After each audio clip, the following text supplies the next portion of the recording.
میں M galleries تحریک point میں آپ کا استقبال کرتا ہوں۔ ناظرین، سر سید کے اس بے نظیر تعلیمی ادارے سے محبت رکھنے والوں کو تحریک پوائنٹ سے جڑے تمام افراد کی جانب سے سر سید ڈے کی مبارکباد سلامت ہو۔ لیکن اس بار سر سید ڈے تشویش اور شکوک و شبہات کے گھنے سائے میں وارد ہوا ہے، کیونکہ علی گڑھ مسلم یونیورسٹی کی موجودہ صورتحال دیکھ کر علی برادری ہی نہیں بلکہ ہر وہ شخص جو حب علی گڑھ کا اسیر ہے اس بات کو لے کر حیران و پریشان ہے کہ پچھلے 8 ماہ سے مستقل شیخ الجامعہ یعنی وائس چانسلر اس ادارے کو ابھی تک نصیب کیوں نہیں ہوا۔ یونیورسٹی کے ممبران کی سیٹیں خالی کیوں پڑی ہیں،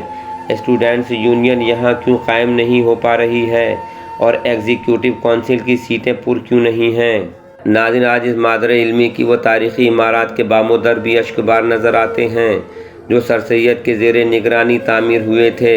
جن کو بھی شاید یہ ادراک ہو چکا ہے کہ علی گڑھ مسلم یونیورسٹی کے اس اقلیتی کردار پر شب خون مارا جا رہا ہے جسے مسلمانوں نے 30 لاکھ روپے کا فنڈ جمع کر کے برٹش حکومت سے 1920 میں AMU ایکٹ کی شکل میں پایا تھا۔ ناظرین، آپ کو معلوم ہوگا کہ گزشتہ دنوں علی برادری نے AMU بچاؤ کے نعرے کو لے کر جنتر منتر نئی دہلی میں ایک احتجاجی مظاہرہ کیا تھا۔ اس مظاہرے کا حکومت وقت پر کیا اثر پڑے گا یہ ایک الگ بات ہے، لیکن یہ بات ملت کے ہر ذی شعور فرد کو معلوم ہونی چاہیے کہ علی گڑھ مسلم یونیورسٹی کا وجود سر سید کی کھڑی کی ہوئی اس تحریک نے بخشا تھا جس کو علی گڑھ تحریک کہتے ہیں۔ اس لیے اگر ہم اس ادارے کا مستقل تحفظ چاہتے ہیں تو اسی علی گڑھ تحریک کو ریوائیو کرنا ہوگا جس کی کاوشوں سے AMU ایکٹ بنا تھا۔ لیکن افسوس کا مقام ہے کہ آج بھی ہمارے نام نہاد دانشوران AMU کی موجودہ صورتحال کا ذمہ دار صرف اور صرف ایکٹنگ وائس چانسلر کو ہی ٹھہرا رہے ہیں، جبکہ وہ اس حقیقت سے چشم پوشی کر کے ذل سبحانی کی ناراضگی مول لینا نہیں چاہتے کہ چرخوں کا بھی یہ سلیقہ ہے ستمگاری میں، کوئی معشوق ہے اس پردہ زنگاری میں۔ ناظرین، حیرت اس بات پر ہے کہ ابھی تک کسی بھی گوشے سے اس جانب کوئی صبغاہٹ تک نظر نہیں آ رہی ہے کہ علی گڑھ تحریک کو ہی دلہ بخشنے میں اس ادارے کا دائمی علاج ہے، کیونکہ تقسیم وطن کے بعد سے یونیورسٹی کے وظیفہ خوروں نے علی گڑھ تحریک کا مطلب یہ بتایا تھا کہ پڑھو پڑھاؤ لائف بناؤ، جبکہ علی گڑھ تحریک کا مقصد تو یہ تھا کہ تعلیم ایک ذریعہ ہے اور سیاسی اقتدار حاصل کرنا اس کی منزل مقصود۔ لہذا سر سید کے نظریات کیا تھے اور یہ ادارہ سر سید کی فکر و تدبر سے کتنا دور آ گیا ہے، اور سر سید کی نظریاتی علی گڑھ تحریک کا بنیادی مقصد کیا تھا۔ سر سید کے اس یوم ولادت کے موقع پر ڈاکٹر راحت ابرار صاحب جو کسی تعارف کے محتاج نہیں ہیں، سر سید کو لے کر کیا فرما رہے ہیں، ان کو سن کر آپ خود ہی سمجھ جائیں گے کہ صرف ایک قدم اٹھا تھا غلط راہ شوق میں، منزل تمام عمر مجھے ڈھونڈتی رہی۔ دیکھیے، میں گزشتہ 50 سال سے سر سید کی تقریبات میں، خواہ وہ پیدائش سے متعلق ہو یا انتقال سے متعلق ہو، میں شریک ہوتا رہا ہوں، اور مجھے ایسا محسوس ہوتا ہے کہ سر سید کو یہ ادارہ جس کے وہ بانی تھے تسبیح کے دانے کے طور پر تو استعمال کر رہا ہے، لیکن فکر و عمل، سر سید کا تفکر اور تدبر، سر سید کی تعلیمات، سر سید کے جو مقاصد تھے، نظریات تھے، اس سے یہ ادارہ بہت دور ہے۔ اور میں یہ بھی دیکھتا ہوں کہ سر سید یوم سر سید کے موقع پر یا سر سید کے یوم وفات کے موقع پر علی گڑھ مسلم یونیورسٹی کی طرف سے قرآن خوانی کا اہتمام کیا جاتا ہے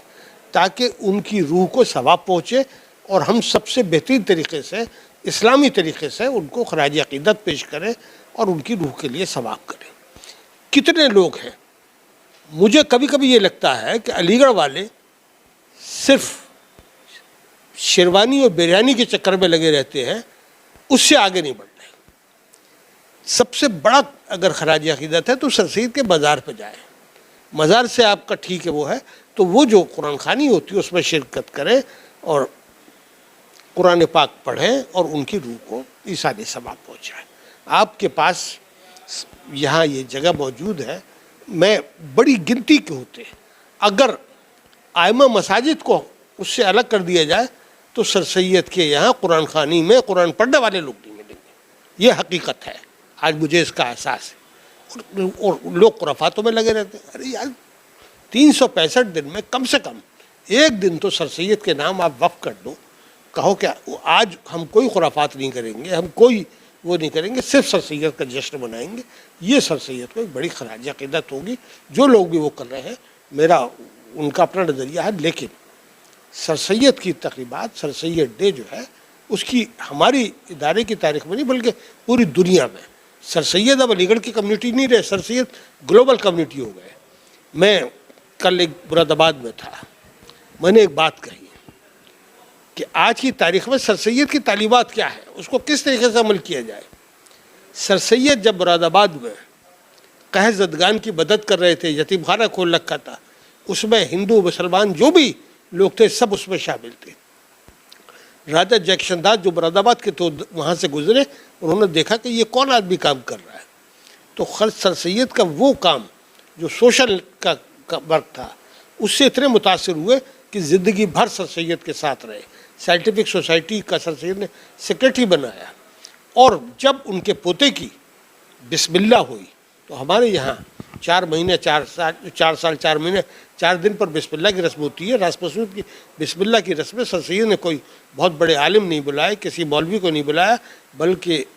راجہ جیکشن داس کی گود میں بیٹھ کر وہ رسم بسم اللہ ہوئی تھی. آج ہندو اور مسلمانوں کے بیچ جو اتنا تناؤ ہے, معاملات اتنے خراب ہیں, ہم کو آگے آنا چاہیے اور یہ پیغامات جو ہیں یہ دروازے کھلے رکھنے چاہیے انٹریکشن کے, ڈائلاگ کے. اور اس سے بڑا کوئی سر سید کو, ہم صرف سر سید کو ایک ادارہ ساز مانتے کہ انہوں نے تعلیم کا. میرا ماننا یہ ہے کہ سر سید اس سے بہت بڑی چیز تھی. سر سید جدید فکر کے بانی تھے. سر سید ایک سیاسی مبصر تھے, مدبر تھے, اور انہوں نے سیاسی بازیافت کے لیے تعلیم کو ذریعہ بنایا. سر سید نے جو بنیادی کام تھا, سر سید پولیٹیکل امپاورمنٹ چاہتے تھے. آج مسلمان جو ہے وہ سیاست کے میدان میں بے وزن ہو گیا. 2006 میں ہمیں اس پر غور کرنا چاہیے, جو سر سید کی تعلیمات ہے, جو میسج ہے, اس کو آگے بڑھانا چاہیے. یہ بڑی خراج عقیدت ہوگی. ناظرین, اگر آپ ہمارے تحریک پوائنٹ چینل پر نئے ہیں تو اسے سبسکرائب کریں, شیئر کریں اور ساتھ ہی اپنی قیمتی مشوروں سے ہمیں نوازیں. اور اس کے علاوہ اگر آپ کو ہماری یہ ملی کوششیں پسند آتی ہیں تو آپ حسب توفیق ہمیں سپورٹ بھی کر سکتے ہیں.